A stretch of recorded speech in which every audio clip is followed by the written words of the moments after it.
Vou ter que mudar, que senão vai ficar sua cara travada de novo, eu vou rir de novo. Tá feio o negocinho. Você vender cabelo dá uma grana, hein? Eu salvo umas 3 pessoas, velho. É. Não, tá gravando.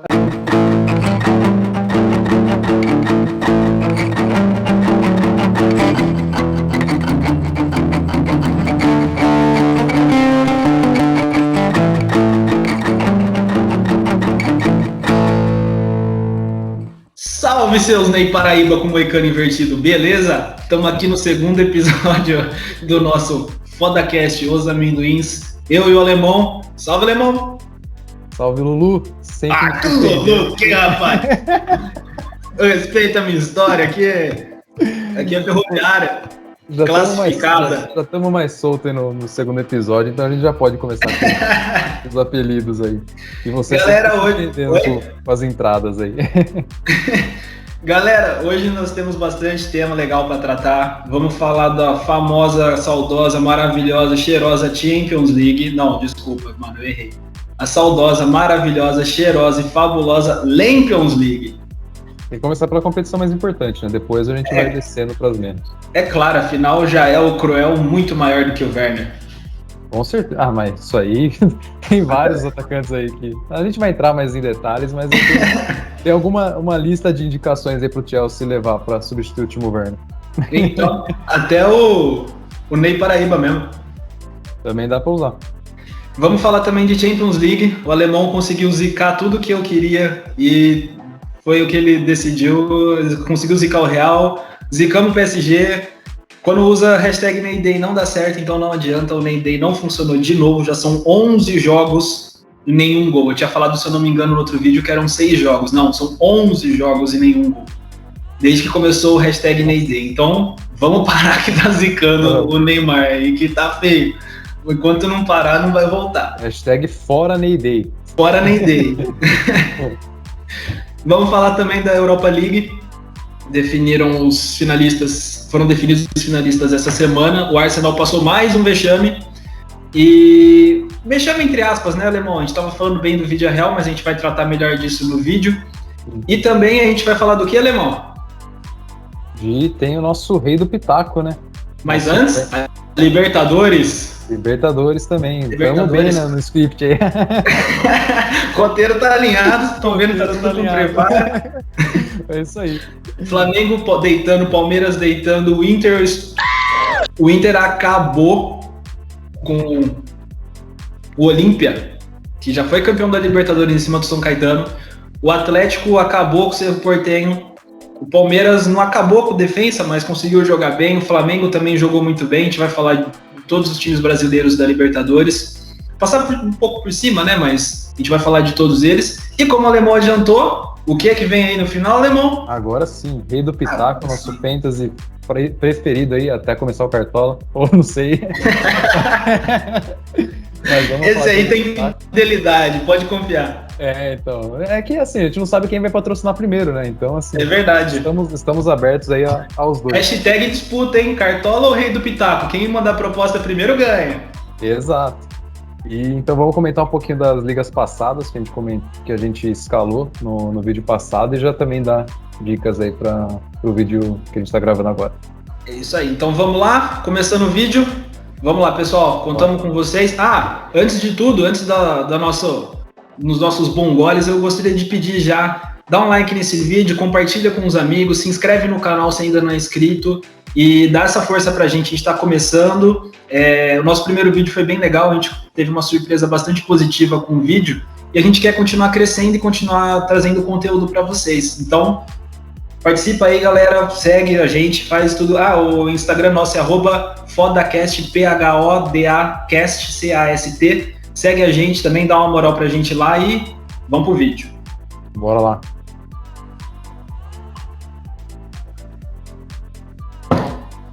Alemão.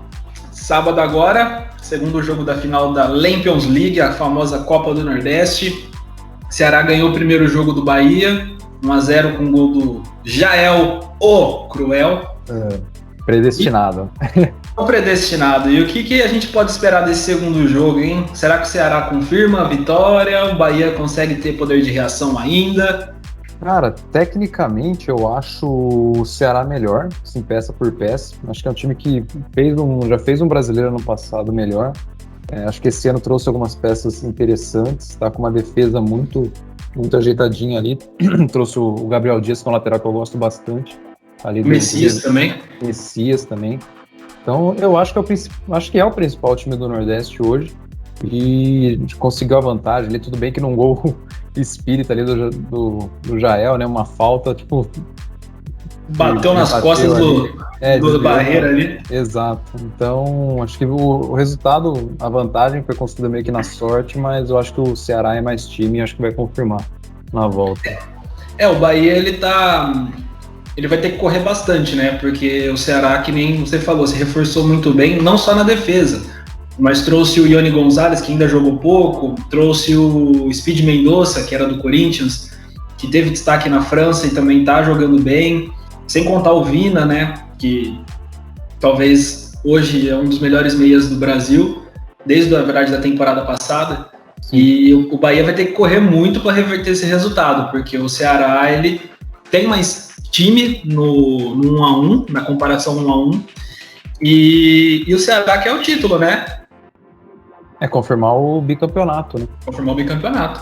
Então, mas cara, acho que acho que um ponto que eu não citei também, acho que a campanha do Ceará também foi melhor, né? Foi o melhor time da primeira fase também.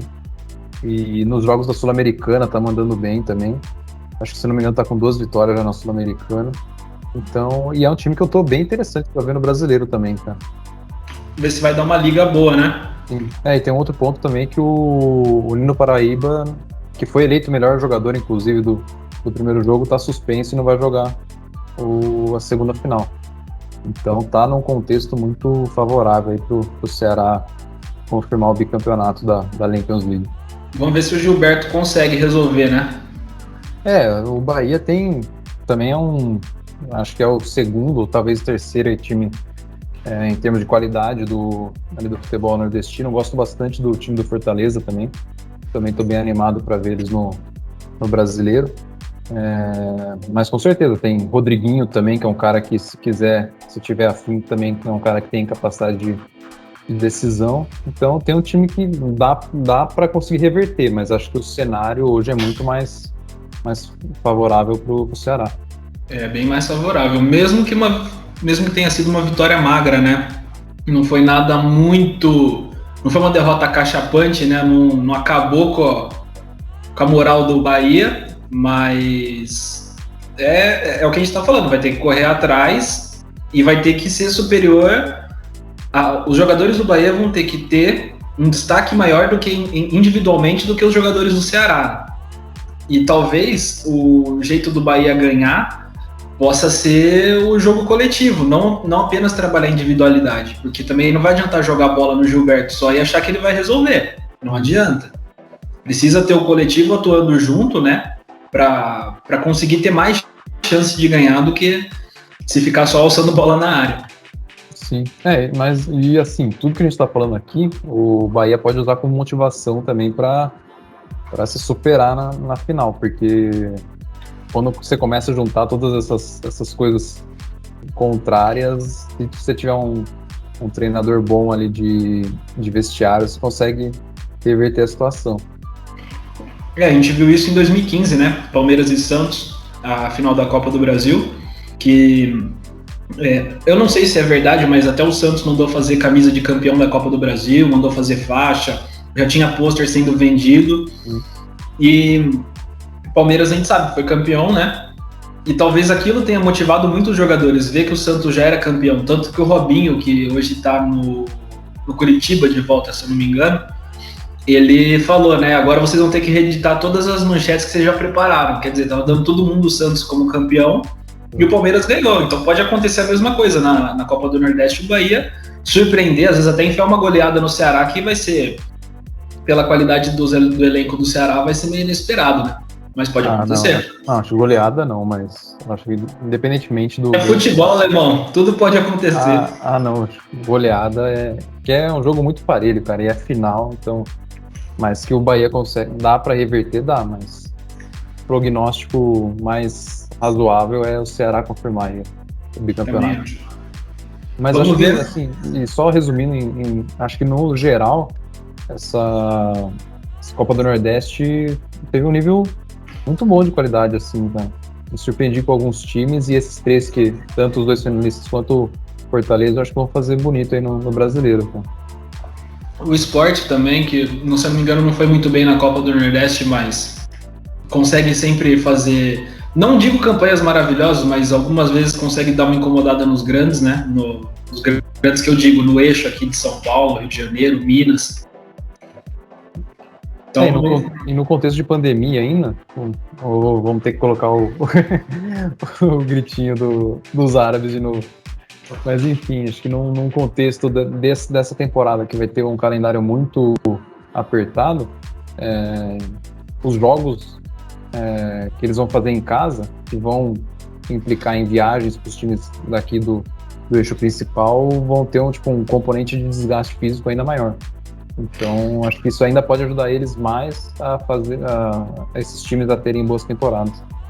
Times que não têm mais de uma competição em andamento vão, não digo necessariamente, mas podem ter uma vantagem maior contra Flamengo, Inter, Palmeiras, Atlético, já que eles estão disputando mais competições, né? Sim, tem esse ponto das competições também. A gente está vendo o Abel Ferreira colocando time B, time C para jogar o Paulista, e tá certo. Tá certo. Não tem como você conciliar e correr o risco de perder jogador por lesão. Mesmo conciliando já tá perdendo, então... Lemão, vamos passar para o próximo assunto. Champions League. Você conseguiu zicar tudo. Ou melhor, eu consegui zicar tudo, né? Porque os dois times que eu escolhi foi pro Beleléu. Sobrou nenhum. Bora lá. Juntando Champions e Europa League, eu só errei o resultado que eu queria errar, que era o Real na final. De resto, eu acertei. Tudo bem que o do Manchester ali contra a Roma tava quase certo, mas... caminhado. Só errei o que eu queria errar, cara. Eu consegui errar os dois da Champions e acertei a Europa League. Acertei um, né? Porque o Manchester United já tava. E aí, City e PSG, ó. PSG já foi. City e Chelsea. O que a gente espera desse jogo? City, eu vejo o City como muito mais favorito, né, cara? Acho que é o que a gente comentou no vídeo passado também. É um time que vem jogando a Champions muito mais frequentemente que o Chelsea, por mais que o Chelsea tenha mais tradição por estar desde 2005 ali com o Roman Abramovich, então tá sempre ali em competições europeias, mas... Já ganhou título já, né? Já foi campeão, já chegou...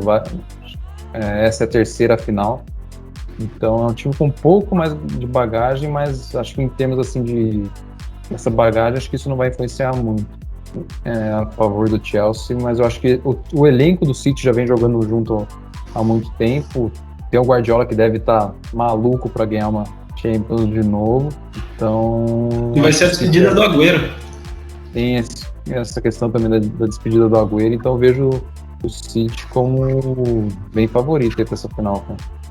Eu acho que, por mais que eu seja pé frio, que eu zique os times, eu também acho que vai dar City. O Chelsea tem um elenco bom, mas é um elenco que nem você estava falando, é um elenco que de certa forma ainda está em formação, é um elenco que está com o pessoal jovem, não que eles não resolvam, a gente viu o Palmeiras da Libertadores com molecada resolvendo, mas o Manchester City tem mais corpo, tem mais sentido de grupo, tem um De Bruyne em excelentíssima fase, que é candidato até a bola de ouro. A gente tem o Agüero, que vai sair do Manchester City, quer fechar a história dele no time com um título, talvez de maior relevância da história do City.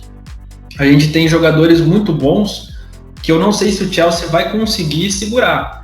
Eu até acho que não vai ser goleada, não vai ser nada muito fora do comum, mas eu enxergo mais ou menos aquela final Liverpool e Tottenham.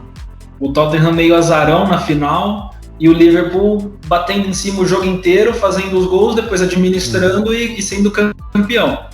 Eu não acho que vai ser nada fora da curva, absurdo, uma goleada que vai chocar o mundo, mas eu acho que vai ganhar com uma certa tranquilidade no quesito futebol jogado. Eu também vejo assim. Você fez um paralelo bacana com a final do Liverpool e Tottenham. Acho que a primeira que veio à minha cabeça foi de Palmeiras e Santos, foi esse ano, né? Mas a temporada passada da Libertadores. Porque o Santos foi meio que azarão, né? Ninguém esperava que chegasse na final. E o Palmeiras, assim, por mais que não tivesse o melhor time dos seus últimos anos, como eu acho também que talvez o City não tenha, assim, o melhor time dos seus últimos anos, talvez seja o time que esteja jogando melhor de todos que montou nos últimos anos. E o Palmeiras também chegou meio que, tipo, com um time com bastante molecada da base, mas como já estava disputando a Libertadores há muito tempo, as várias temporadas seguidas, acho que isso pesou para o título. Por mais que foi um gol meio cagado ali, né, no fim do jogo, mas acho que isso conta muito. É aquela história que a gente estava conversando no vídeo passado. Estando presente lá, disputando, tentando ganhar, uma hora vem, né? Sim. E o Palmeiras, acho que até o pessoal criticou muito por ter sido um jogo meio feio ali na final, mas acho que o Palmeiras até jogou mais defensivamente por conta disso, de saber, tipo, do peso da decisão e de já estar batendo há muito tempo, e acho que o pessoal colocou isso muito na cabeça, não, a gente tem que ganhar esse título, então eu acho que isso contribui muito. Se eu não me engano, foi a quarta ou quinta final do Palmeiras, né? É isso mesmo. E já ganhou uma, agora ganhou a segunda. Então esse retrospecto contra deve ter pesado na cabeça dos caras também. Sim. Não, acho que talvez nem tanto esse de histórico, mas acho que de todo o investimento que o Palmeiras vem fazendo desde 2015, era um título que sempre era obsessão, né? Porque já tinha ganho a Copa do Brasil e o Brasileiro nesse ciclo, então era um negócio que tinha um peso grande ali pro clube, pros torcedores também. A gente sabe que a gente tinha essa pressão aí para ganhar esse título, então acho que com certeza, acho que isso foi um impacto positivo pro time que levou aquela decisão muito a sério e jogou muito concentrado os 90 minutos. Né? E se você for pensar, faz sentido, né? Porque o Manchester City a gente poderia, não no quesito futebol, mas no quesito do cenário, comparar com o Palmeiras. É um time que tem bastante investimento, que está sendo cobrado para dar retorno em cima desse investimento.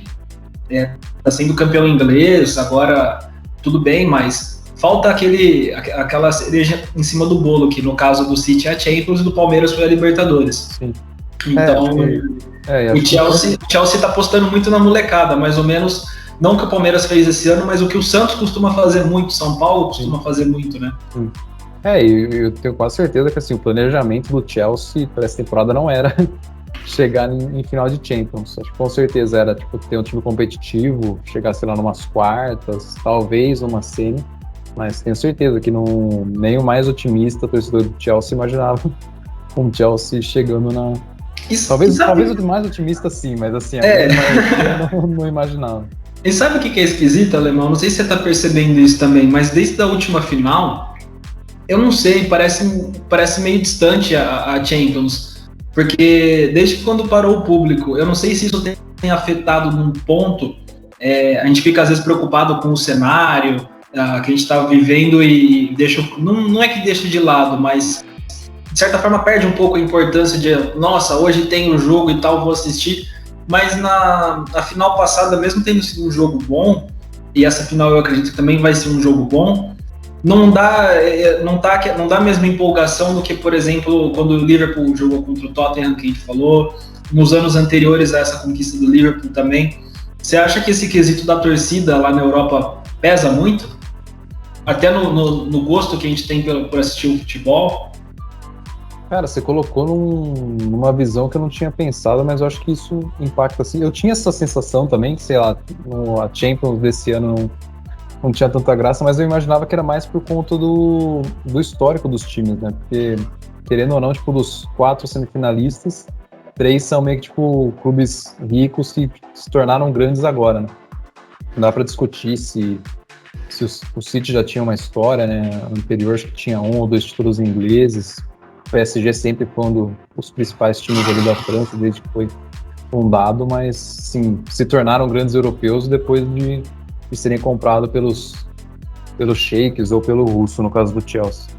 Então eu imaginava que era por conta disso, mas acho que o ponto do público também é importante para a gente ter perdido um pouco dessa empolgação com a Champions. O curioso também que eu percebi é assim, que nem você levantou um ponto legal. Os times que chegaram nessa semifinal foram 3 times ricos. O PSG, o Chelsea e o City. 3 times que têm injeção de dinheiro. Essa injeção de dinheiro, ela pode estar fazendo a diferença num momento onde os outros times que não têm essa mesma injeção de dinheiro não têm tanta bala para contratar jogador. Talvez por isso, nesse cenário que a gente está vivendo de diminuição de receita, diminuição de arrecadação, os times mais ricos vão sobressair. É uma discussão que tem aqui no Brasil também, Palmeiras, Flamengo, agora o Atlético, né? Desses times que têm mais condição financeira sobressair. E eu acho que é isso que está acontecendo. Você não vai ver, por exemplo, um Bayern, o Real Madrid até pode ser, mas um Bayern fazendo uma loucura e contratando um jogador por um absurdo. Não vai fazer isso, ainda mais num período de pandemia.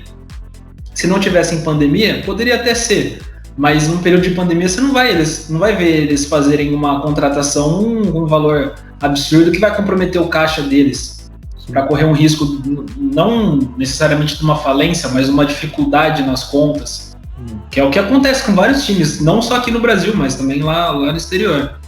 Eu acho que isso impacta muito, essa falta de arrecadação para reverter em reforços. Não, com certeza. Você sempre com observações muito perspicazes. Larga a mão de puxar meu saco. Não, é que eu realmente não pensava nesse ponto, mas acho que faz total sentido. Não sei se para esses clubes especificamente, acho que em nível de Champions, se isso chegou a impactar de fato, porque por mais que assim, você pega a receita de Real Madrid e Bayern, lógico, acho que caíram no contexto de que a gente está vivendo, mas ainda são times muito ricos, né? Então, não sei se para essa temporada especificamente se isso foi determinante na Champions, mas acho que num contexto geral é relevante, sim. Acho que até aqui no Brasil, por exemplo, o Palmeiras, usando o Palmeiras de novo, ou até o Flamengo, são times que, mesmo com seus elencos C ou D, o Palmeiras está chegando até com chance de classificar no Paulista, mesmo jogando com esse time alternativo, e o Flamengo também tá brigando no Carioca. Só que daí você pega, por exemplo, comparando de novo com o Santos, que teve meio que assim a mesma agenda do Palmeiras, talvez até um pouco mais apertada, daí já tá sofrendo muito mais o Paulista, tá com risco de ser rebaixado. Tá? Então, feio, né? Acho que num contexto geral, o seu comentário faz muito sentido. O dinheiro influencia muito, mas o que você falou dos times europeus, eu acho que eles são mais bem preparados, né, em questão de equilíbrio de caixa, controle de dívidas, não todos, a gente vê times lá falindo, mas lá o negócio é sério. Aqui no Brasil, a gente estava falando do Atlético Mineiro, que é o novo rico, eles estão devendo 1,2 bilhões e não acontece nada. Vai um time na Europa, claro, nível de proporção, né, dever uma quantidade semelhante para ver o que acontece. O Parma foi rebaixado para a Série D, o Rangers da Escócia foi rebaixado para a Série D. Então tem uma punição mais severa com relação a gasto, com relação a dinheiro, investimento, equilíbrio de caixa.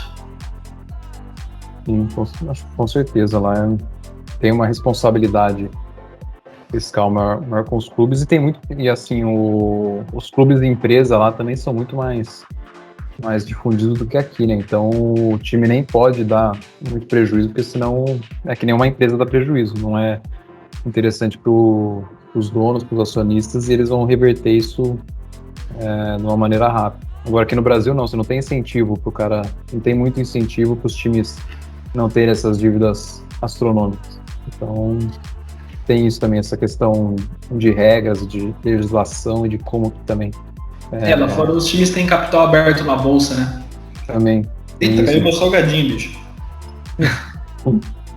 Mas acho que esse é um ponto interessante também, de como que a estrutura societária, né, ou de propriedade dos clubes impacta em como que é a gestão desses clubes. Né?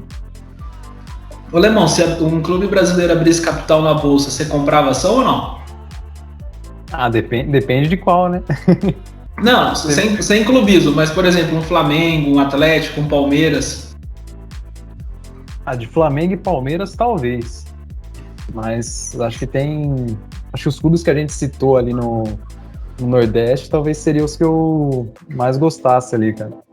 Tem potencial de crescimento, né? O Bahia é bem gerido, né? Bahia, Ceará, então, e são clubes que nem a gente comentou, né? Que principalmente aqui pro eixo Rio-São Paulo, às vezes a galera não acompanha tanto, mas aí chega no Brasileiro e eles dão resultado, né? Trabalho. Então, o Ceará classificou pra Sul-Americana, e tá jogando bem, que nem a gente comentou, que nem a gente comentou no começo, né? Então, assim, acho que os investimentos que dariam mais retorno são esses clubes aí, porque estreariam na bolsa ali meio baratos e conforme fosse começando o Brasileiro e afunilando as competições internacionais, eles iam indo bem, acho que as ações iam valorizar. Chape 3. Chape 3. Quem não entendeu, estuda economia, galerinha, tá precisando de estudação. E tem até uma dica cultural aí, tem um episódio do outro podcast, o Stock Pickers, que é da Infomoney, que eles falam bastante sobre ações e tem um episódio que eles pegam acho que é uma galera lá do Itaú, que eles analisam o balanço dos clubes e eles pegam e fazem essas comparações, tipo, como que seria, tipo, qual ação meio que representaria o Palmeiras na bolsa, assim, tipo, clube. Eu acho que eu vi isso. Então é bem bacana, pesquisem lá, eu não lembro qual que é o... Talvez a gente pode até colocar aqui no vídeo depois o link. Procurar na descrição. É bacana. E o Stock Pickers também tem que patrocinar a gente, porque, cara, no meu Instagram também, direto, eu faço propaganda pros caras, a gente tem que falar. Hashtag patrocina o alemão, galerinha, ô louco. Patrocina nós também. Patrocina nós também, eu tô no bolo aqui. Exato. Alemão, Europa League. Manchester United 3-2. 3 gols para igualar a goleada que tomou. E o Arsenal passando vexame de novo, né? Acho que nem você comentou no começo, não acho que é vexame não cair pro Vila Real. Acho que essa é uma tese que eu falei no episódio passado. Eu sempre defendo muito que esses times ali de meio de tabela do espanhol tem muita qualidade. É que normalmente Barça, Real e Atlético de Madrid estão no nível muito acima, mas Sevilha, Real Sociedad, Vila Real são times que sempre têm uns times ajeitadinhos ali, sempre vão dar trabalho. Então acho que não é vexame, mas acho que a gente esperava mais desse Arsenal, né? Não só na Europa League, mas na Premier League também. Eu falo mais vexame do Arsenal porque não é a primeira vez que eles fazem isso, né? O Arsenal faz tempo que tá correndo... Na verdade, cada jogo do Arsenal você não sabe o que esperar. E é um time que é grande, um time que tem tradição, tem história, mas você não sabe se ele vai conseguir ganhar de um penúltimo colocado do campeonato inglês, por exemplo. Tudo bem, é sorte, tem as variações que a gente pode ver, as surpresas que a gente pode ver acontecendo no futebol, mas quando um Manchester City joga com um time que é penúltimo colocado, você espera que o Manchester City vai ganhar. Com o Arsenal não é a mesma coisa, e até nas finais que ele disputa, nas semifinais, nos jogos decisivos que ele disputa, e que às vezes ele depende só dele, ele frustra o torcedor, né? Eu acho que o Arsenal e o Tottenham tem tido esse comportamento nos últimos anos, é que, assim, pelo menos pra gente, a gente viu sempre o Arsenal como... É um time que tem mais títulos que o Tottenham, obviamente, e a gente viu ele como um time maior e que a gente esperava mais, né? Mas acho que é de algumas temporadas aí que não vem classificando para Champions. Tava em 10º no campeonato inglês. Eu até abri aqui a classificação, agora tá em 9º. Mas não vai pegar nem a Europa League. Então, vem decepcionando há algum tempo, né? O Arsenal não é de hoje. Acho que por isso que talvez soe como vexame. Porque é uma acumulação de fracassos, né? E ter o rival também se classificando na outra semifinal, acho que isso também pesa um pouco. Uhum. E vendo o Chelsea chegando na final da Champions League, o City chegando na final da Champions League. Sim, o torcedor do Arsenal acordou com uma dor de cabeça tremenda na sexta passada. Sim. Melhor, nessa sexta, né? Não, só tristeza. Só tristeza. E Libertadores, Lemão? Tivemos rodado esse meio de semana agora. Rony Rústico jogou demais. Cara, é incrível, né? Ele e o Borja, né, cara? Ele, o Borja e o Gabigol, ele resolve nos outros campeonatos, mas na Libertadores o Gabigol também tá destruindo, hein? O Gabigol é mais constante nas outras competições, né? Mas, cara, é incrível o desempenho do Rony em Libertadores, cara. Não sei se é porque, às vezes, os times têm, principalmente o Defensa e Justiça, que é um time que tende a jogar mais pra frente, e daí na Libertadores o Rony acaba tendo um pouco mais de espaço, né, para explorar a velocidade, que ele se dá melhor, né? É incrível assim, a diferença de desempenho dele da Libertadores para as outras competições. E também no grupo do Palmeiras, né, o Defensa e Justiça sofreu por conta do Covid, faz o árabe gritando aí depois, mas eles estavam, se eu não me engano, com 15 desfalques, sendo 7, se eu não me engano, no time titular. Então teve o Palmeiras, se você for pensar, jogou fora de casa, jogo difícil, mas era para ter, às vezes, tido até um resultado melhor. Era para ter conquistado um resultado melhor. Mas foi um resultado que foi construído com a atuação, eu acho que de 3 jogadores que, para mim, se destacaram bastante, que foi o Patrick de Paula, que começou a jogada dos 2 gols, o Luiz Adriano, que deu assistência para os 2 gols, e o Rony, que conseguiu guardar os 2 e jogou muito. Acho que por mais que tenha essa questão aí do Defensa e Justiça tá com um time bem alternativo, mas... Time difícil, time chato. E ainda mais por ter perdido a Recopa para eles, acho que não dá o Palmeiras tem que valorizar muito, não só esse jogo, mas a campanha em si até agora na Libertadores. É o grupo da morte e o Palmeiras tá bem encaminhado aí para se classificar, né? Ganhou os 3 jogos, então acho que é um ponto... O Palmeiras tem que valorizar muito essa... abriu 5 pontos para o segundo, que é o Defensa, inclusive. Então, acho que tem que valorizar bastante esse começo de campanha de Libertadores, e acho que até um ponto que a gente vai comentar aí, mas parece que esse ano, acho que é algo que vem acontecendo ao longo do tempo, mas parece que esse ano meio que ficou bem gritante a diferença do futebol brasileiro para as outras ligas, né? O desempenho dos brasileiros na Libertadores tem sido muito superior aos demais times, né? Até o Santos, que a gente comentou que estava indo muito mal, conseguiu meter uma goleada aí nesse meio de semana. No The Strongest, que não é fácil ganhar deles, hein? O The Strongest... Tudo bem que foi na Vila, né, o jogo, mas o The Strongest dá trabalho. Sei lá. O The Strongest dá trabalho, normalmente dá trabalho lá em cima, na altitude, né? É um time que se vale muito disso. Os times bolivianos em geral, né? Os times às vezes não têm muita qualidade, mas conseguem jogar bem lá na altitude. Então, acho que era até esperado que o Santos se desse melhor aqui na vida, mas pelo histórico que vem apresentando, né? Tinha perdido 2 jogos na Libertadores, no Paulista tá sofrendo demais, então... E agora o Marinho tá lesionado, hein? Saiu contundido, né, contra o Palmeiras. Eu acabei nem vendo as notícias de hoje se... Confirmou lesão. O que foi? Agora você pegou, hein? Deixa eu ver se eu acho aqui rapidinho. Esse foi muscular...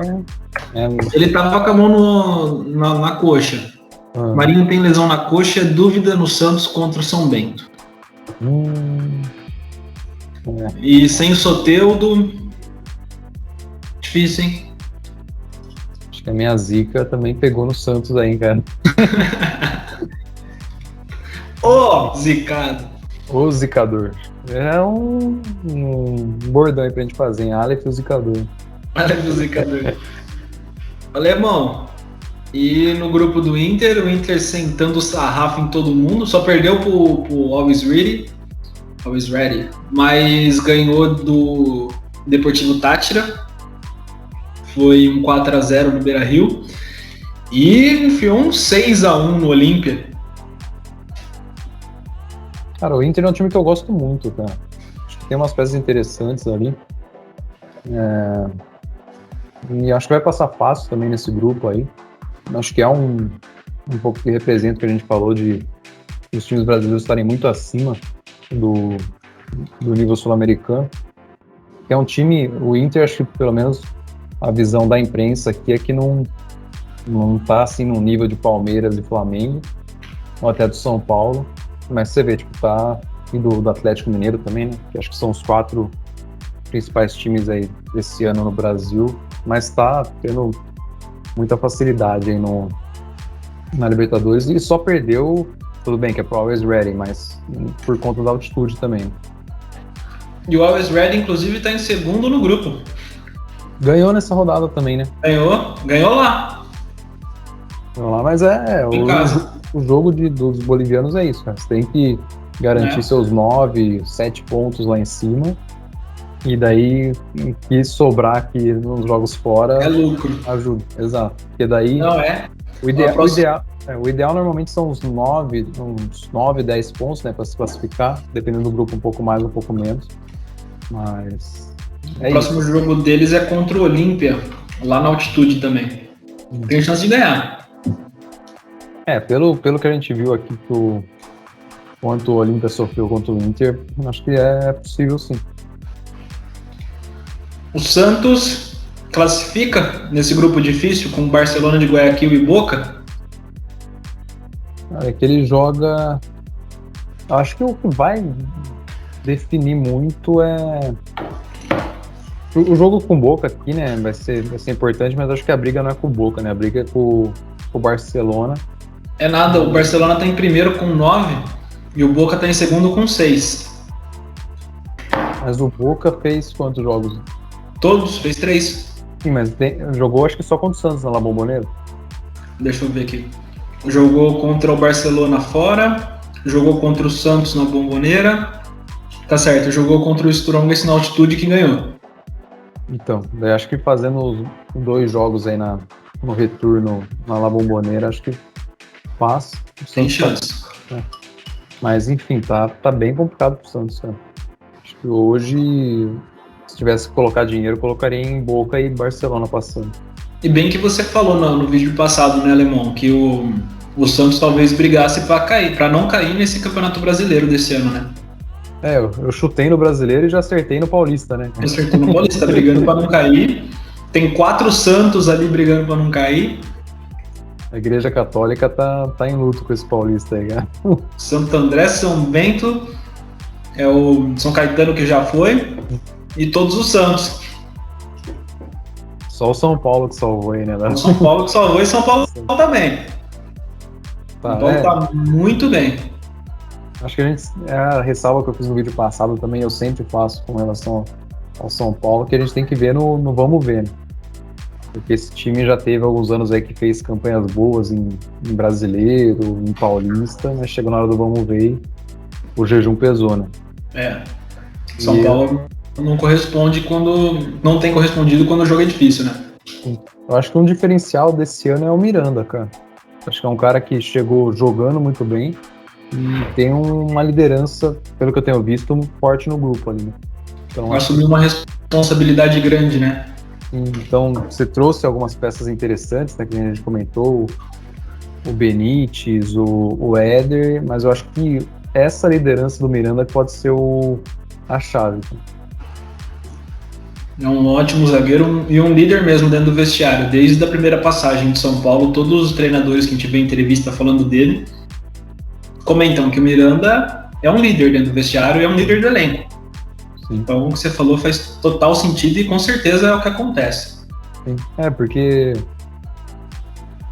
que nem eu comentei, né? O São Paulo já teve, próximo de conquistar títulos aí, teve bons times. Então, eu acho que precisa realmente de alguém que chega ali na hora da decisão e fale, não, vamos pra cima, se alguém errar, eu assumo a bronca, mas acho que juntar o elenco e colocar na cabeça da galera a mentalidade que tem que sair algum título, né? Porque não dá para um clube da história de São Paulo ficar tanto tempo sem sem conquistar títulos como tem sido essa seca aí. 2012 foi o último, né, com a Copa Sul-Americana. Foi, já tá para fazer 10 anos ainda. 10 anos do último título. Caramba, um time do tamanho de São Paulo não pode, inaceitável ficar tanto tempo sem ganhar um título, né? Com certeza, não dá. E o Fluminense? Tá 5 pontos, empatado com o River na liderança do grupo. Tem um grupo difícil com o Júnior Barranquilla e o Santa Fé. Dá pra passar, vai perrengar. A gente já falou, no outro vídeo a gente já falou, né? Mas vamos atualizar que teve jogo. Esse meio de semana a gente atualiza. É um grupo complicado, a gente falou no vídeo passado, mas eu ainda acho que vai passar com sofrência, mas vai passar. Vai passar. Eu gosto desse time do... Eu acho que vai passar bem isso mesmo, River e Fluminense. Mas acho que vai ser difícil pros dois, cara. O grupo é complicado. Os dois colombianos podem não estar no melhor momento, né? Tanto Santa Fé quanto o Júnior Barranquilla, mas são complicados. Cara. Pô, eu tava vendo, saiu hoje, se eu não me engano, das últimas 10 temporadas de Libertadores, o Borja é o artilheiro, somando todas. Só essa reportagem hoje mesmo. Se eu não me engano é isso, né? São os 10 últimos anos, 10 últimas Libertadores, ele tem 22 gols e é o maior artilheiro das últimas 10 Libertadores. Acho que na última... É alguma coisa assim, na última década, mas é incrível. E acho que até coloca um pouco do ponto que eu falei do Rony também. Acho que a Libertadores, como você tem em tese os times de melhor qualidade no continente, acaba que esses times normalmente tendem a jogar um pouco mais pra frente, né? Então acho que... E o Borja é um atacante, por mais que ele seja um centroavante, que ele tem na explosão uma das vantagens dele, né? Então acho que acaba que ele tem um pouco mais de espaço na Libertadores e acaba tendo um desempenho melhor. Ele é um cara que surpreende, ele fica paradão, anda pra lá, anda pra cá, quando a bola chega ele dispara, né? Sim, do nada metem uma bola nele na vertical e ele acaba fazendo gol. Vale um retorno pro Palmeiras ou não? Ele tá emprestado, né? Então acho que tem uma chance dele voltar, e eu acho até por conta disso que o Palmeiras também não fez nenhuma grande contratação nessa última janela aí. Por conta dele e por conta do Dudu também. E a gente pode ser que volte. Eu tô contando os dias já pro Dudu voltar. Acho que 20 de maio, então temos... 15 de maio. 15. Então temos aí 7, 8 dias aí pro retorno do Baixola ao Alviverde. Hoje surgiu uma reportagem do André Hernan. Ele falou que parece que os árabes vão comprar o Dudu. Vamos aguardar. Não sei, cara. Pra mim... Desanimei o alemão, acabou a graça dele, estraguei a noite dele. É que pra mim, eu tenho na minha cabeça que a saída dele lá pro Qatar foi por conta dos problemas pessoais que ele tava tendo aqui com o processo com a esposa, cara. Acho que agora ele já foi inocentado, então acho que ele vai retornar aqui pro Verdão. Vamos ver, vamos esperar dia 15 aí que a gente vai ter a resposta. Sim. Flamengo de novo destruindo. Protocolo. Um jogo difícil, esse foi mais difícil, mas foi fora também, dá pra entender, né? Sim, num estádio que o Flamengo tomou acho que 5-0, né? Foi do Del Valle, mas foi lá no Equador também, no mesmo estádio, então não era um estádio que o Flamengo tinha boas lembranças, mas foi bem. E, cara, esse time do Flamengo tem muita qualidade e tá sendo cada vez mais constante, né? Não é brilhante que nem aquele Flamengo do Jesus, mas tá cada vez mais constante, cada vez mais difícil de ser batido, né? Eu tava vendo aqui, o Flamengo jogou 3 jogos, sendo 2 deles fora, e os 2 fora ele ganhou por 3-2. E ontem não, na terça-feira, que foi o jogo transmitido pela SBT, o Theo José estava comentando que o Theo José e o Mauro Betting estavam comentando que o Palmeiras e o Flamengo, o Palmeiras acho que é o melhor time visitante da Libertadores, da história da Libertadores, que mais ganhou jogando fora de casa, mas o Flamengo também tá ganhando, tá tendo uma responsa grande fora de casa, tá conseguindo os resultados que ele precisa. Foi na sofrência? Foi na sofrência, mas conquistou os 3 pontos, voltou de lá com 3 pontos na mochilinha. Libertadores não dá pra gente esperar sempre goleadas são mais exceções do que a regra. Então, só desses times terem esse retrospecto fora de casa é um negócio absurdo. Acho que o Palmeiras igualou ou passou o recorde de vitórias seguidas fora de casa, se eu não me engano, com essa vitória contra o Defensa e Justiça. Eu acho que é mais um ponto que eu vejo que confirma a tese de que os brasileiros estão se descolando dos demais times no contexto sul-americano. Porque antes você não via brasileiro ganhando todo o jogo fora de casa. Dá uma impressão que os times argentinos deram uma boa decaída, né? Sim, eu vejo que é exatamente correlacionado com a economia, cara. A economia argentina degringolando, não tem como você manter, acho que a qualidade, sei lá, de treinamento, os mesmos profissionais, os jogadores em si. E é o que você falou, cara. Acho que ainda mais agora nesse contexto, né, de não ter torcida e cair a renda, tem impactado muito o futebol argentino. E a economia argentina em si está sofrendo mais do que as demais economias sul-americanas. Tirando a Venezuela também, que é outro, tá complicado. Desastre.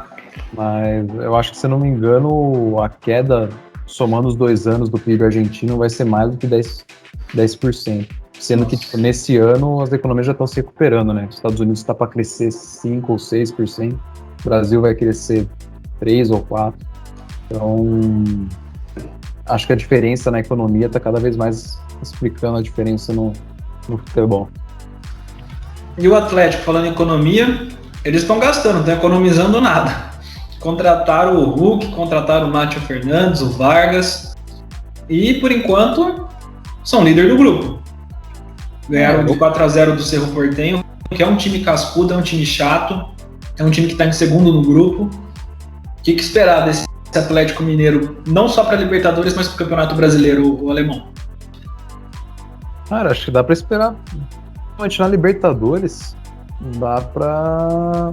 Acho que é favorito ao título, né? Junto com o Palmeiras, Flamengo, próprio São Paulo, e acho que Boca e River a gente nunca pode tirar também de Libertadores, mas acho que esses 6 times aí são os principais favoritos para a conquista da Libertadores. E, assim, trouxe jogadores com bagagem, o Nacho com bagagem em Libertadores, com o título de Libertadores. Então é um time que tem tudo para brigar pelo título. Tem o Cuca também, que também tem muita experiência em Libertadores. Então tá com a faca e o queijo na mão e tem que ganhar. Eu acho que até tem que ganhar a Libertadores, porque para tentar minimizar a questão financeira, porque se não ganhar Libertadores ou Brasileiro ou Copa do Brasil, a conta não fecha. Que vai ser grande. Eu acho que mesmo ganhando tudo isso, talvez não feche, mas sem ganhar vai ser pior ainda. Ô Lemon, você lembra do Gabriel Milito? Jogou no Barcelona, zagueiro? Irmão do Diego Milito, lembro. Irmão do Diego Milito. Ele é treinador do Argentinos Júniors. O Argentinos Júniors... Foi do Racing também, não foi? Não sei, isso me pegou. Não sei. Mas ele é treinador atualmente do Argentinos Júniors e é um dos times que estão 100% na Libertadores. Junto com o Barcelona de Guayaquil, do Palmeiras e do Flamengo. E quando você pega o grupo dos caras, a gente está falando dos argentinos que às vezes está surgindo, não digo que nessa Libertadores eles vão ser campeões ou vão dar trabalho, alguma coisa assim. Mas é legal que a gente vê times argentinos que são considerados, de certa forma, medianos no cenário argentino, que chegam numa Libertadores e coloca aquele DNA argentino em campo e joga bem.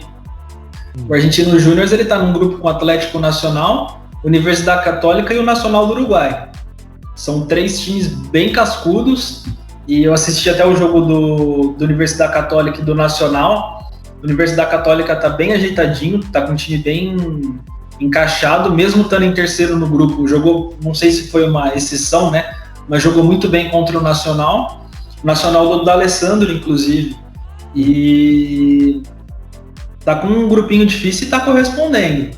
É um time que pode surpreender, os argentinos, esse peso argentino pode fazer diferença para o Argentinos Júniors passar de mata-mata, ou é muito cedo para a gente falar, tem 3 jogos ainda pela frente? Não, eu acho que esse grupo aí até classifica, cara, mas eu acho que não passa de chegar numa quartas de final é É muito, porque acho que a diferença técnica é muito grande para esses times que a gente comentou. E como é um time mediano na Argentina, né, a camisa não pesa na hora de decisão, né? Acho que River e Boca, por mais que estejam com times mais fragilizados do que das outras campanhas, eu não descarto eles porque às vezes a camisa pesa. Mas acho que Argentino Júnior não chega. Onde Maradona começou o Argentinos. Sim. E acho que ele chegou a treinar o Argentinos também, não chegou? Não sei se ele chegou a treinar o Argentinos. Ele treinou o Ginásio La Plata, Ginásio Esgrima de La Plata e algum outro time que eu não tô lembrando agora. Mas eu não lembro do Argentinos. Mas você tá falando, eu acredito no você. Não confio tanto. É que eu acho que teve alguma coisa dele treinar o time que ele foi revelar, mas posso estar falando groselha aqui. E o Gabigol, Alemão, uma coisa que eu queria falar quando a gente comentou do Flamengo, é impressionante a capacidade que ele tem para resolver dentro da área, né?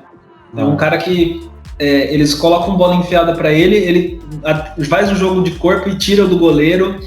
A bola vem para ele bater cruzada no goleiro. É impressionante, ele não erra. É um absurdo, o aproveitamento dele é muito bom. Tem muita velocidade também, né? Isso ajuda muito no jogo que o Flamengo faz.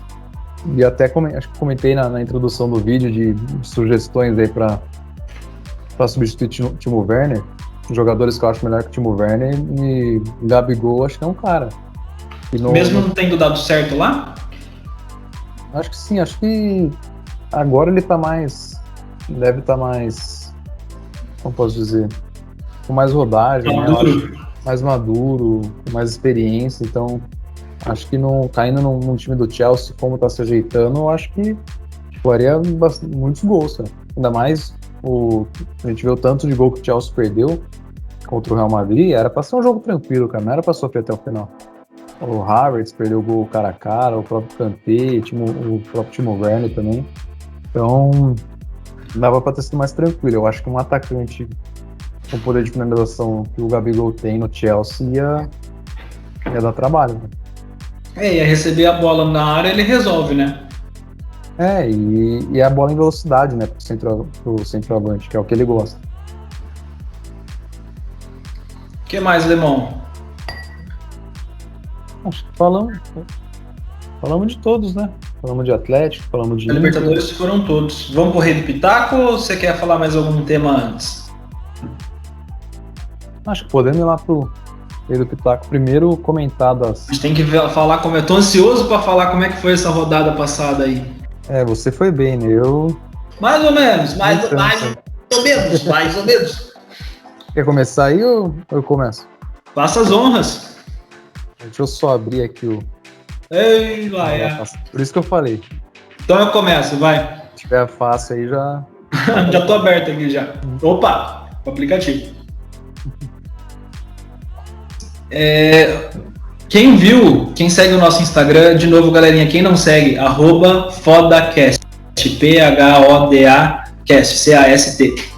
Quem não viu, eu tive que mexer no time da Liga do Campeonato Paulista, e eu fiz algumas alterações, e depois o próprio Rei do Pitaco alterou, substituiu alguns jogadores, e obrigado, Rei do Pitaco, isso aumentou minha pontuação.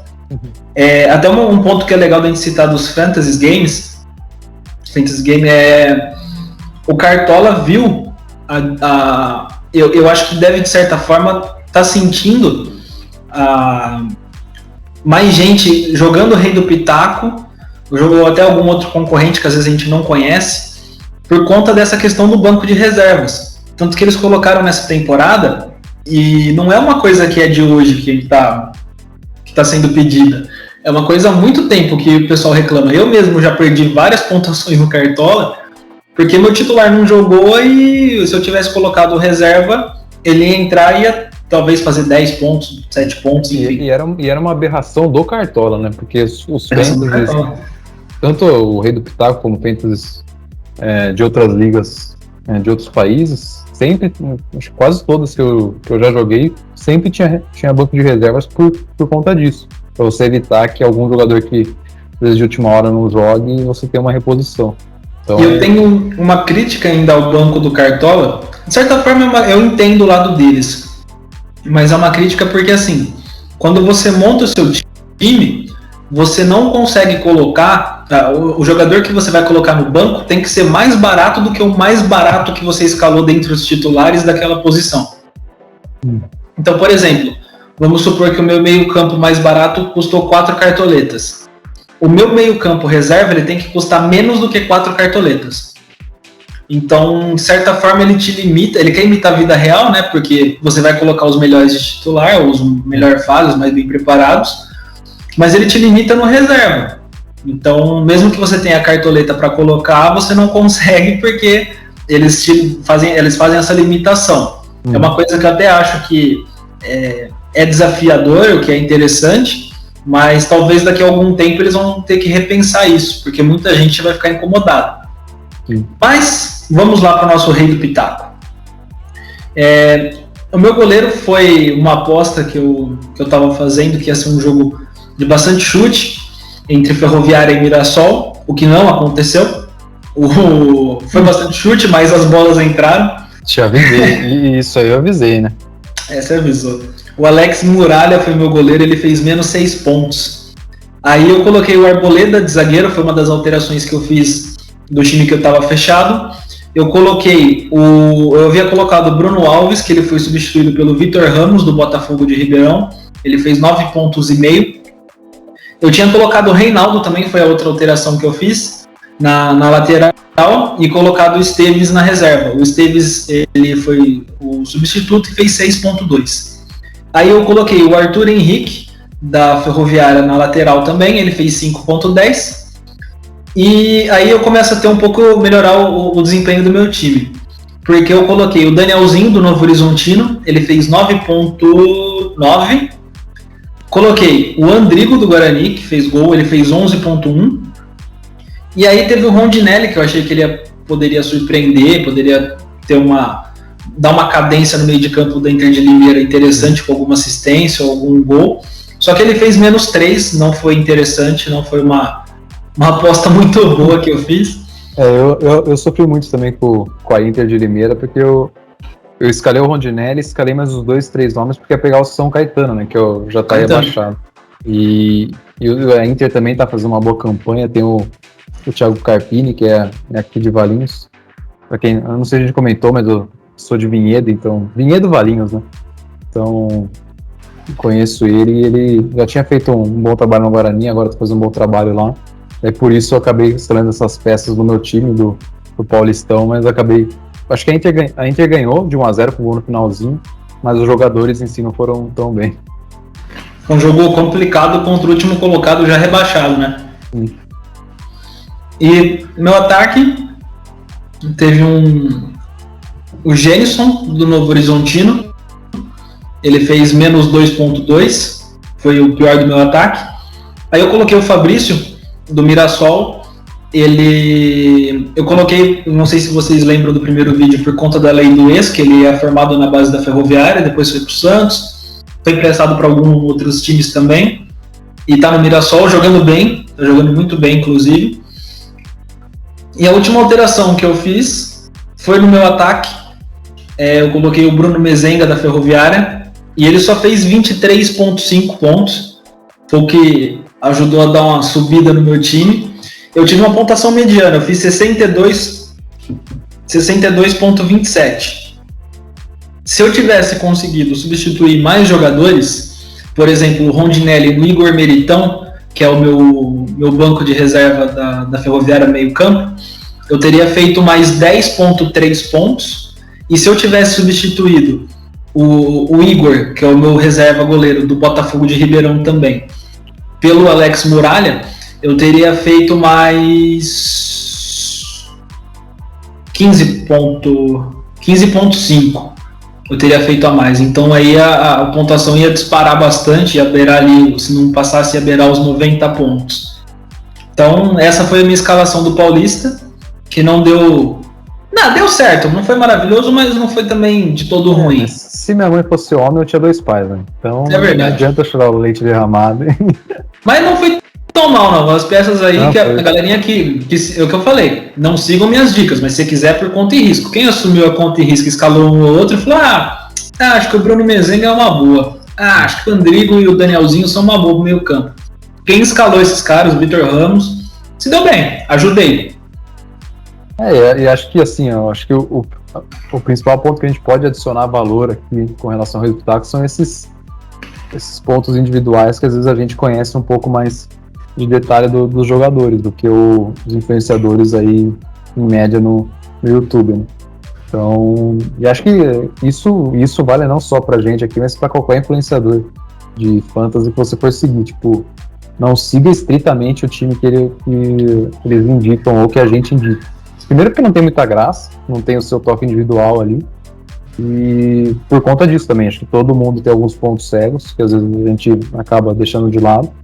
Então, faça sempre isso, tipo, pegue uma outra dica e também dê o seu toque ali pra ter a diversão, mas você também ter uma performance bacana. Lembrem sempre, se todo mundo seguisse o mesmo time do cara que montou, todo mundo ia fazer a mesma pontuação e ninguém ia ganhar. Aí que tá a graça de você mudar uma peça ou outra, né? Sim. Isso aqui, lógico, o Pedro Pitaco tem premiação, mas no fundo é pra se divertir, então não tem que estar muito bitolado também com regra. Então, e você, como você foi na última rodada, Alemão? Cara, minha pontuação também foi mediana aí. Foi de 69.06. Foi melhor que eu. Foi outra liga, né? Foi a Premier League. Acabei me dando mal, porque eu entrei com esse time numa dobronada e a galera mandou muito bem. A linha de corte ali pra premiação foi 81.77. Então acabei não levando o prêmio. Mas acho que teve alguns pontos positivos aqui no time. Não vou passar nome por nome, mas só dando alguns destaques. Acho que na zaga ali o Laporte fez 8.10. É um cara que eu tinha deixado no banco, mas acho que funcionou muito a tática ali eu coloquei o Rudiger, que estava como dúvida, mas daí acabou que ele foi substituído ali e rendeu uma boa pontuação. Cancelo fez 14.6, um cara que sempre em Premier League ali é um cara pra gente deixar ali no radar, porque é um jogador que atua às vezes até como um meio campo ou como um ponto ali no time do City. É um dos grandes trunfos, inclusive, do City para essa temporada e foi muito bem, fez 14.6, então sempre que for escalar a Premier League dá uma olhada no Cancelo. Mason Mount fez 9.10 também, no Chelsea ali, se não me engano fez um gol. E outro destaque foi o Son do Tottenham. O Tottenham também voou era um confronto bem favorável. O que me matou foi que eu tinha colocado o Kane também. Era um jogo contra o Sheffield, o último colocado, já rebaixado na Premier League. Pensei que os dois iam voar, mas acabou que quem voou foi o Bale nesse time. Meteu o primeiro hat-trick dele desde essa volta aí ao Tottenham. Então, acabei tendo uma pontuação razoável, mas a galera mandou muito bem. E falando aqui do City também, né, eu deixei o Aurier no banco, o lateral do Tottenham. E ele fez 19 pontos. Então, se eu tivesse escalado ele no lugar do Dean, que foi o outro lateral, que fez 6.6, acho que a diferença que deu 13, eu iria para 82, ia ter ganho, ia ter entrado na zona de premiação. Mas faz parte, acho que foi uma pontuação. Ossos do ofício. Mas nem comentei, que nem a gente comentou. Teve alguns piques interessantes aqui que dava pra galera ter aplicado e ter mandado bem também. E pra esse final de semana, Alemão, com que time você vai? Que liga que você vai jogar? Vamos separei aqui a Bundesliga, pra gente falar um pouco. Uma liga que eu tenho me dado bem aí. Acho que todas as vezes que eu joguei tive premiação ali. Acabei perdendo as ligas de dobronada aqui. Fui escalar um pouquinho antes da gente gravar aqui, mas montei um time para liga gratuita. Vai ser até interessante, porque vou passar aqui pela minha tática de como que eu escalo para liga gratuita ou alguma liga ali que você tem que às vezes a zona de premiação tipo são dos primeiros, então você tem que ter uma pontuação diferenciada, não é que nem a dobronada, você tem que ficar tipo da metade para cima. Então aqui tem que usar um pouco mais. E o que eu fiz? Eu peguei e escalei, vou até abrir eu tô com a classificação da Bundesliga aqui para me auxiliar. Mas eu basicamente peguei e o que acontece nessas ligas gratuitas? Você tem que normalmente fechar a zaga de algum time.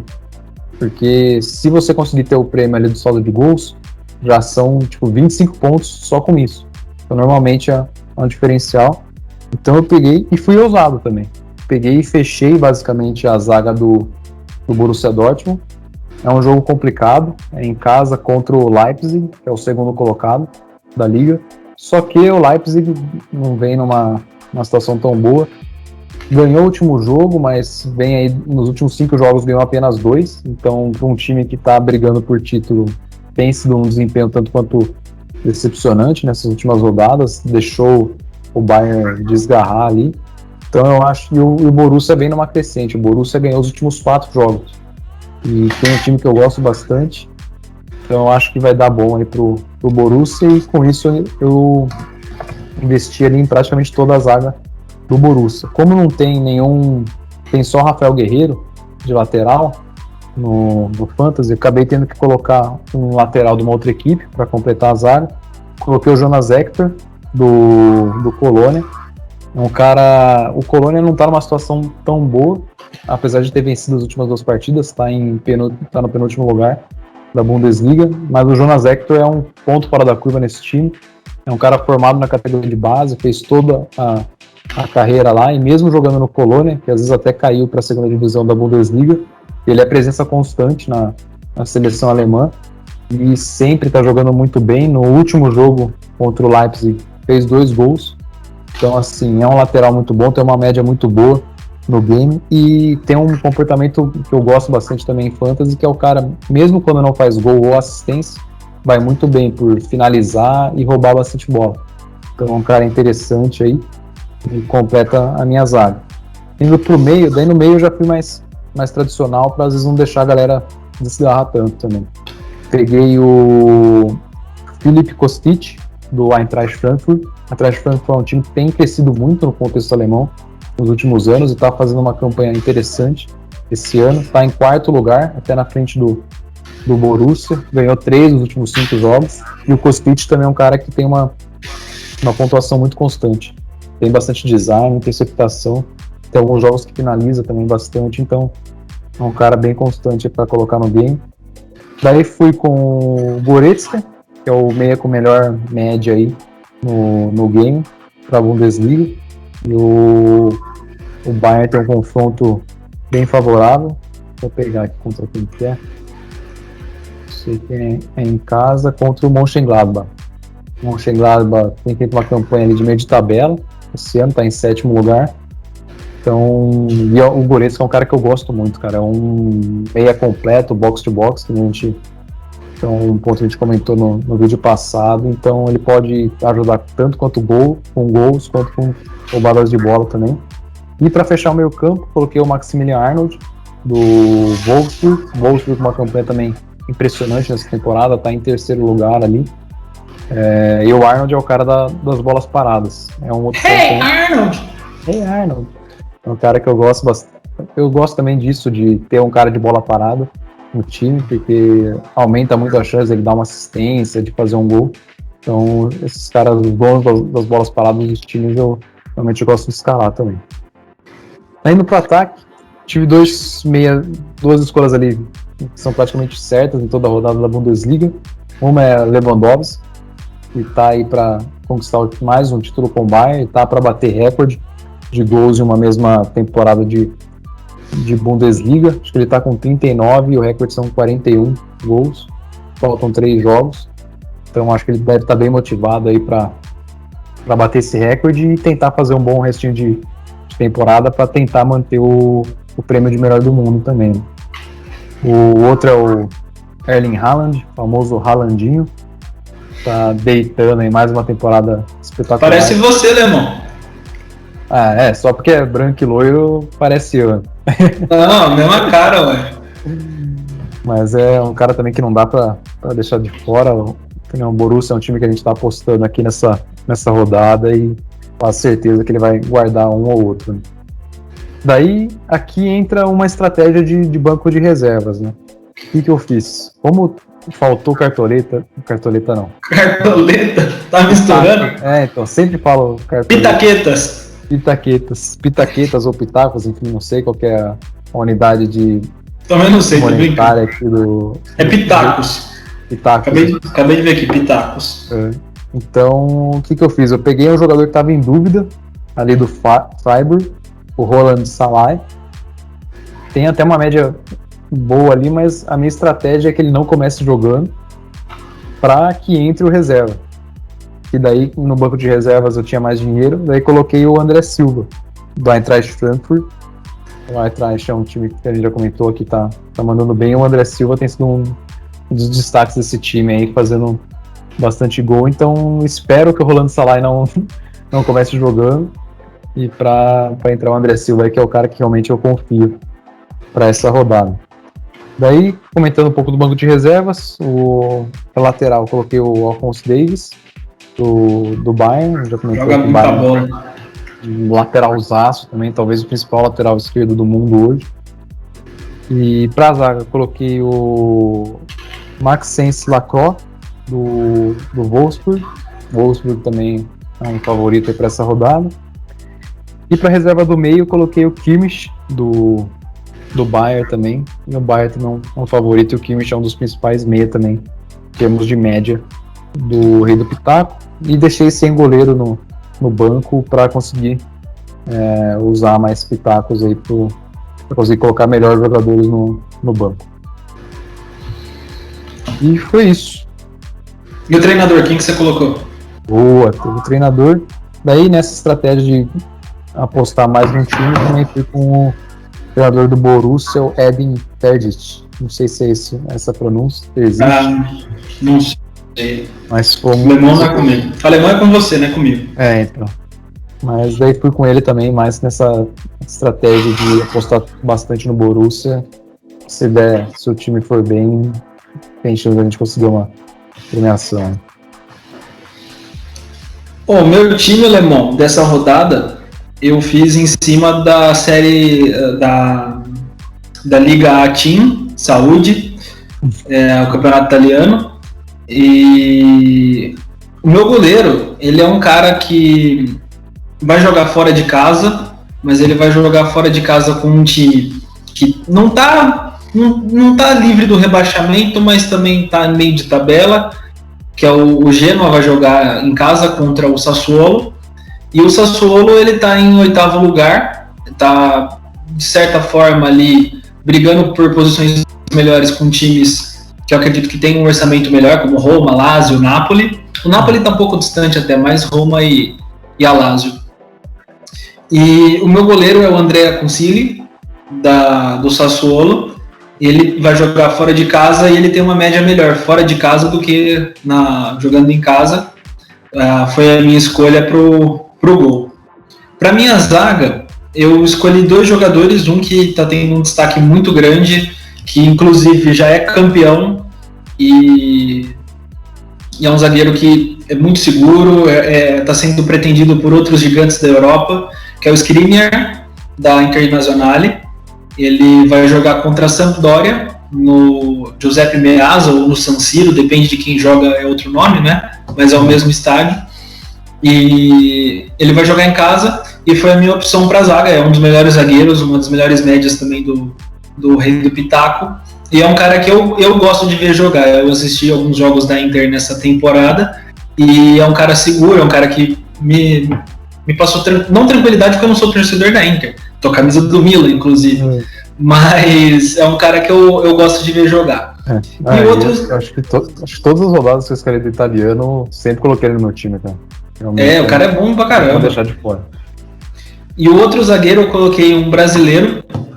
É de um time que não tá bem, mas vai jogar contra o Hellas Verona. Que assim, é um time que é bom, tem um elenco legalzinho, mas não corresponde. Eu coloquei o Bremer, é zagueiro brasileiro. Ele vai jogar fora de casa. Ele também tem uma média ali interessante. Eu decidi arriscar nele. O Bremer é mais... que nem foi na outra rodada, mais feeling. É um jogador... Eita, caiu aqui o celular. Calma aí, galerinha. Não foi eu cair, não. Acho que ele é o zagueiro com melhor média do É o zagueiro com melhor, é um dos zagueiros com melhor média e ele tem muito desarme, ele é muito seguro na defesa. O time não tá nessa situação por culpa dele. E é a minha segunda opção de zaga. Para as laterais, eu escolhi um da Atalanta e um da Lazio. A Atalanta, ela tá em segundo lugar, disputando a segunda posição com Juventus e Milan, que inclusive vão se enfrentar essa rodada, e o Milan é freguês da Juventus nos últimos anos. E você riu? Você deu risada que eu falei? Não. Então vamos lá.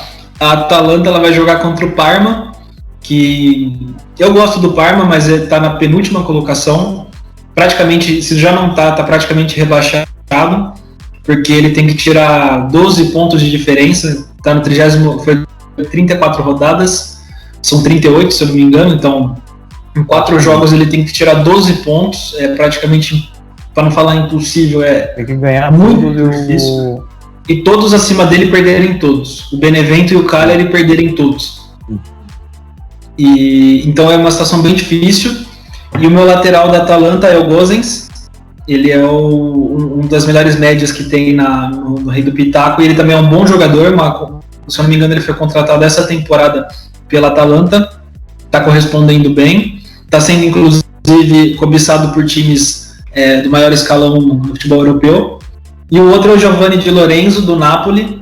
O Napoli, ele não está fazendo uma campanha tão boa quanto nas temporadas passadas, que ele ficava ali segundo, terceiro. O Napoli atualmente está em quinto, brigando por vaga, se eu não me engano, é na Champions ou na Europa League, não tenho certeza. Tá brigando por vaga com Milan, Juventus e Atalanta, mas ele está um pouco atrás, e ele vai brigar, ó, os caras vão sair no soco.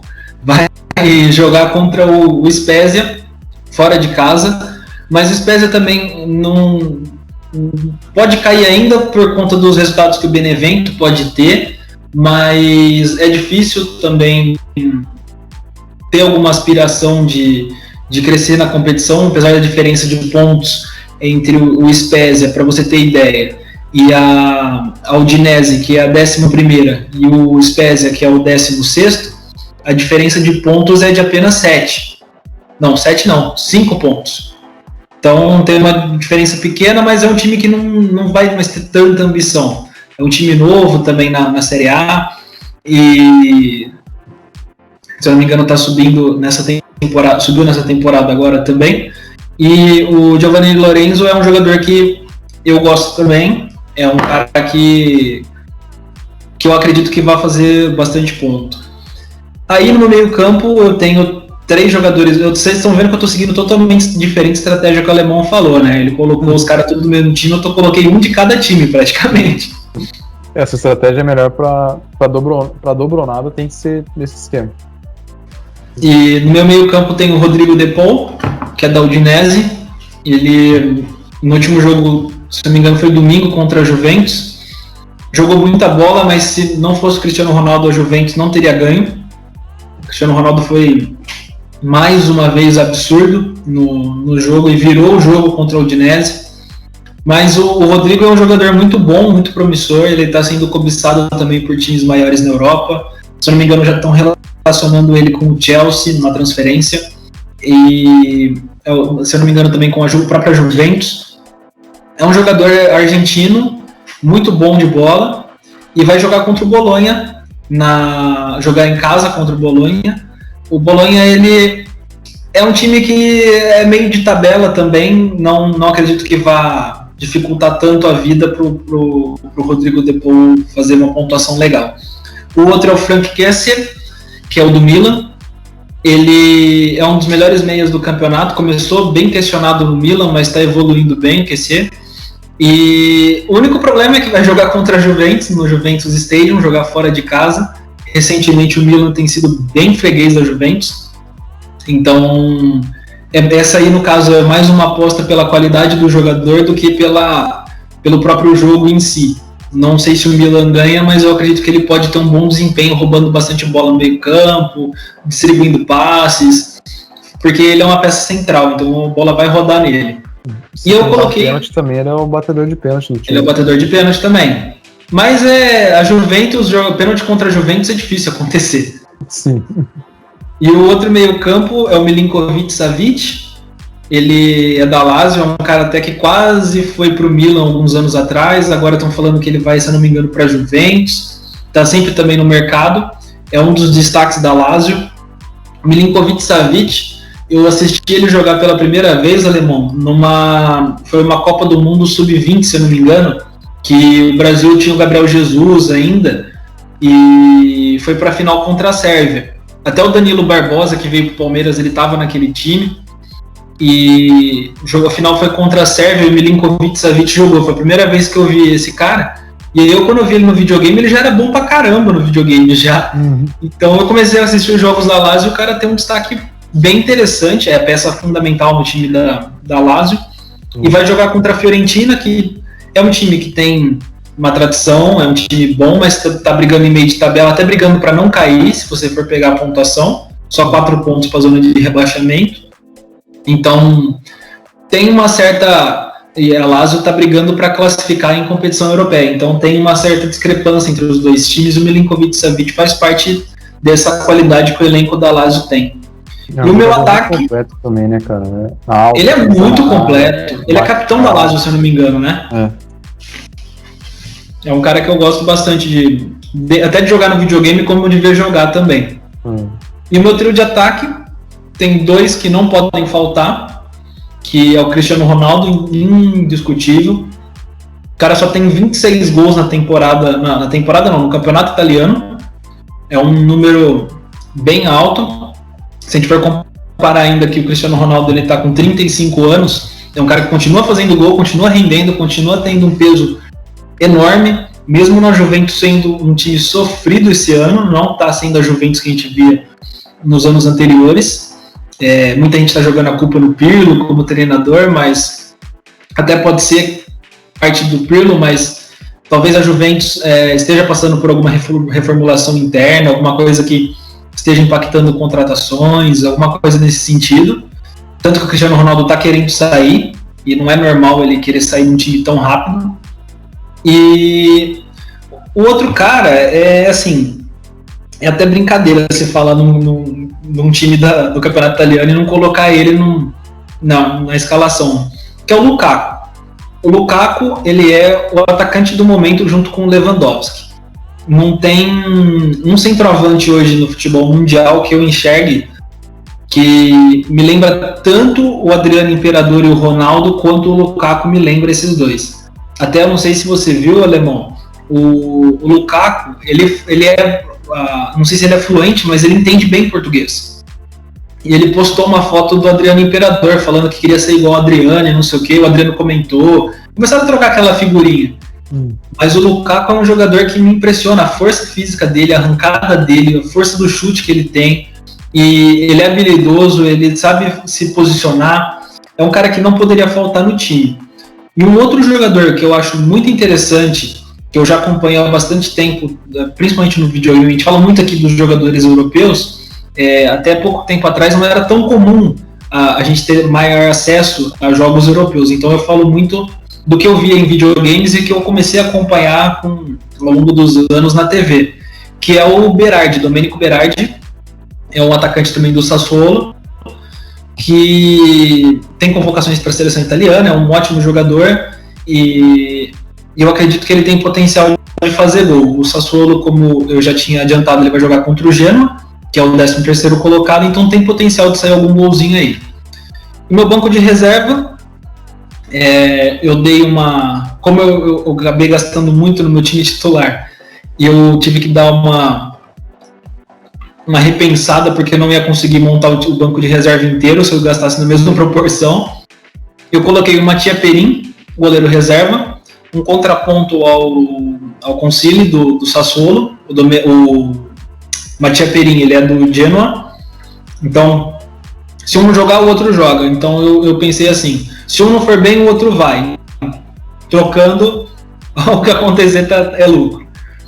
Eu coloquei o Federico Di Marco, do Hellas Verona, também um contraponto ao Bremer, que é o zagueiro do Torino, o Di Marco ele é do Hellas Verona, então é um jogador que eu particularmente não acompanho, não conheço muito, mas eu segui a estratégia de ser um contraponto e ele poder substituir o jogador titular do time contrário. O meu lateral é o Christian Romero, também da Atalanta. O Atalanta está com bons laterais esse ano e até isso ajuda muito na força ofensiva do time, defensiva também. A Atalanta é um time que ainda toma muitos gols, mas é um time que também faz muitos gols e os laterais têm um papel muito importante nisso. Então também meu lateral reserva é da Atalanta. Para você ter ideia, Alemão, a Atalanta é o time que mais marcou gols no campeonato italiano, até mais do que a Inter de Milão. E só que na mesma proporção é um time que sofreu 40 gols.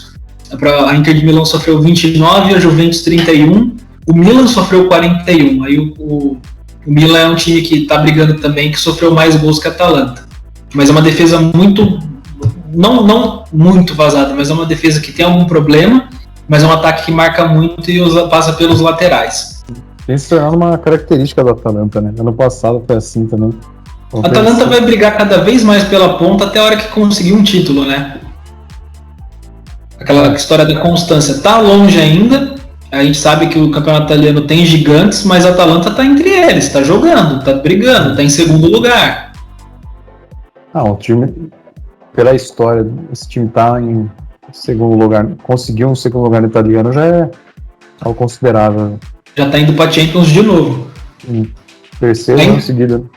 Se não me engano ainda não, porque tá muito próximo ali, o Napoli e a Lazio estão muito próximas ainda de tentar uma classificação, mas por isso, se acabasse hoje o campeonato, tava na Champions.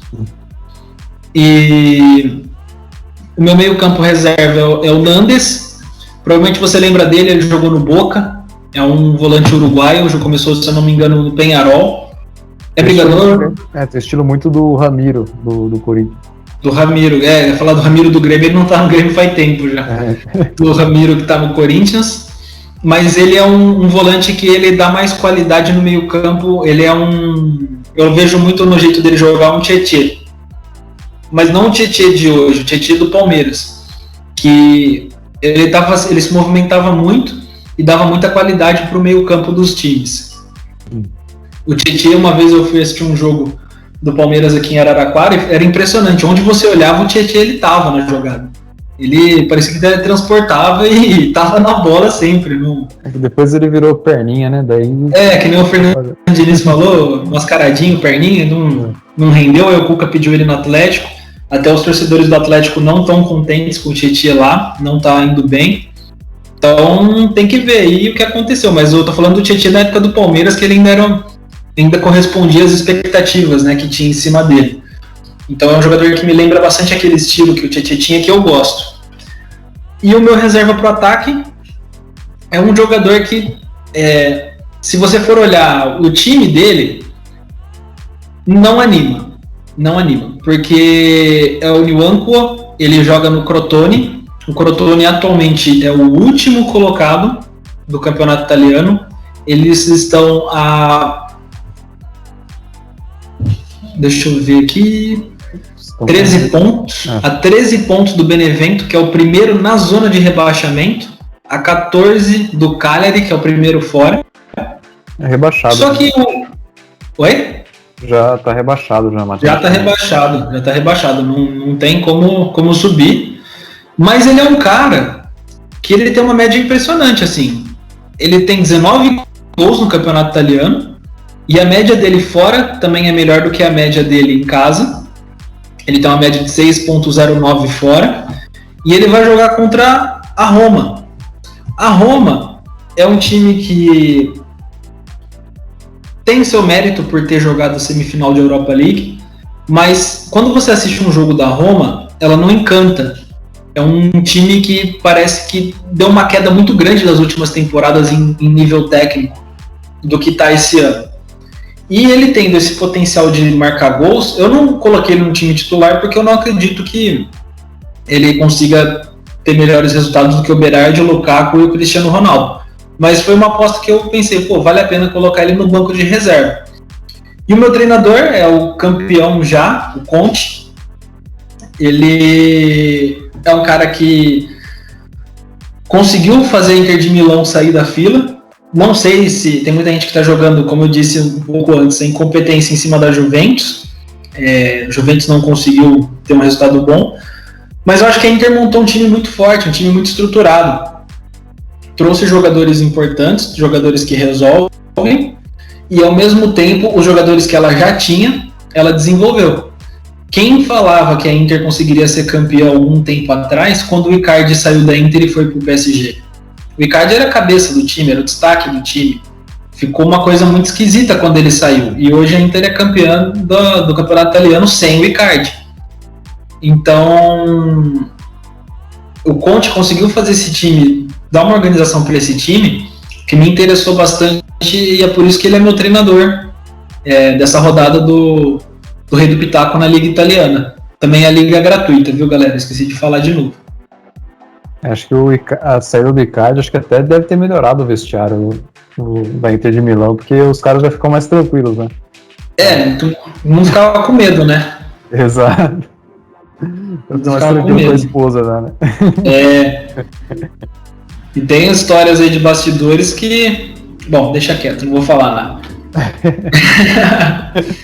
E essa foi a minha escalação, alemão, do Rei do Pitaco pro campeonato italiano nessa rodada. Boa. Trouxe bons pontos aí. E só fechando, acho que esse garoto do Crotone, esqueci o nome dele agora, porque é um nome bem fácil de pronunciar. Né? Niwankwo. Niwankwo. Quase Minâncora, né? Mas é Niwankwo. Simi Niwankwo. Mas acho que é um cara pra gente ficar de olho, não só pra essa rodada, mas para as próximas temporadas em italiano. Provavelmente vai para um time maior, né? Sim, então acho que vai seguir brilhando aí nas próximas temporadas. E... Quer ver, ó, ele não é nem tão novo, alemão. Ele já tem 29 anos. Ah, nossa. É nigeriano, 29 anos. E deixa eu ver aqui um pouco mais da carreira dele. Deixa eu abrir aqui a carreira dele. Ele era do Portimonense. Ele foi na temporada 2016-2017 do Portimonense para o Crotone. E ele fez a carreira dele basicamente inteira, tirando o Crotone, no futebol português. Nos times menores. Gil Vicente, Portimonense. Só esses dois, aliás.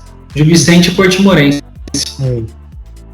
Não sei se foi então, um cara que pode surgir num time um pouco maior, né? Pode surgir num time de nível médio. Um Genoa, um Cagliari.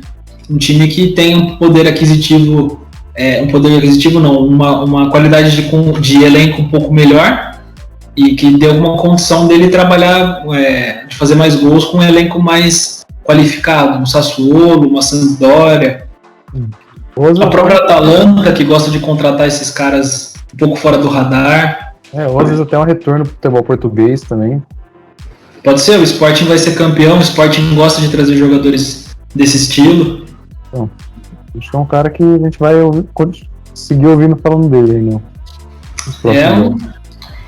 Um destaque mesmo. Lemão, temos mais alguma coisa para falar? Já tá com sono, quer dormir? Ah, que isso. Mas acho que do que a gente tinha proposto aqui a falar foi isso. Já batemos aí quase 2 horas de programa. Acho que entregamos mais bom conteúdo pro pessoal. Hein?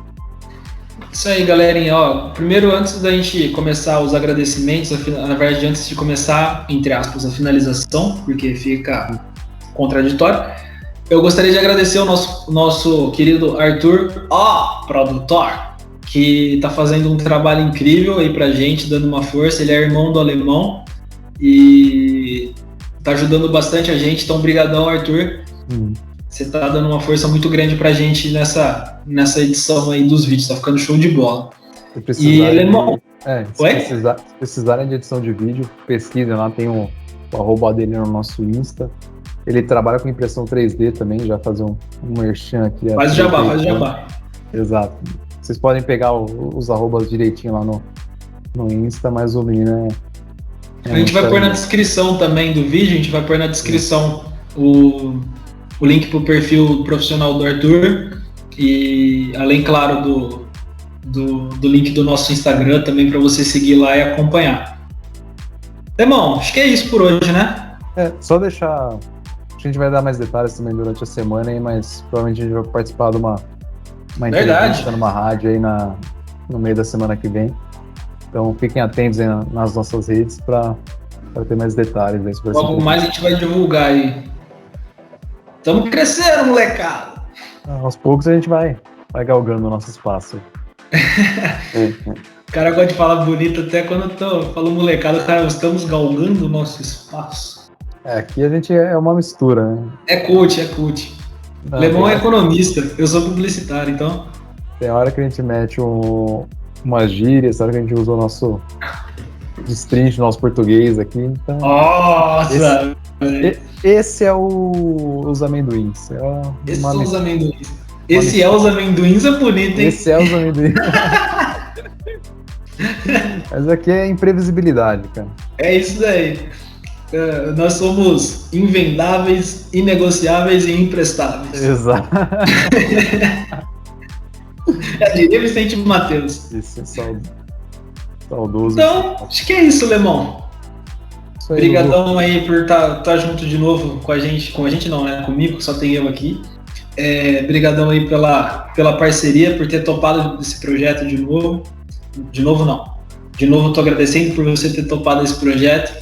E vamos seguir firme. Galera, contamos com o apoio de vocês pra gente continuar. Brigadão mesmo por quem curtiu o nosso vídeo, por quem assistiu, quem deu like, seguiu o nosso canal, se inscreveu no nosso canal, seguiu o nosso Instagram. Peço para vocês que ainda não fizeram a inscrição no canal, não seguiram o nosso Instagram e não deram like no vídeo, façam isso, porque fortalece bastante o nosso trabalho. Então é isso, galerinha. Esse foi o nosso FodaCast de hoje. A gente pede, por favor, galera, continua dando moral pra gente. Muito obrigado para quem já deu moral no nosso primeiro vídeo, quem se inscreveu no canal, quem curtiu, deu like, comentou, quem ajudou a gente a compartilhar, quem se inscreveu, quem seguiu o nosso Instagram e vai dar uma moral. O cara repete, tá esquecendo as coisas, tá difícil. E muito obrigado, gente, para quem tá dando essa moral aí pra gente continuar fazendo o nosso serviço. E eu peço, por favor, quem ainda não se inscreveu no canal, quem ainda não está seguindo a página do Instagram, segue nosso Instagram, que é @fodacast, PHODAcast, CAST.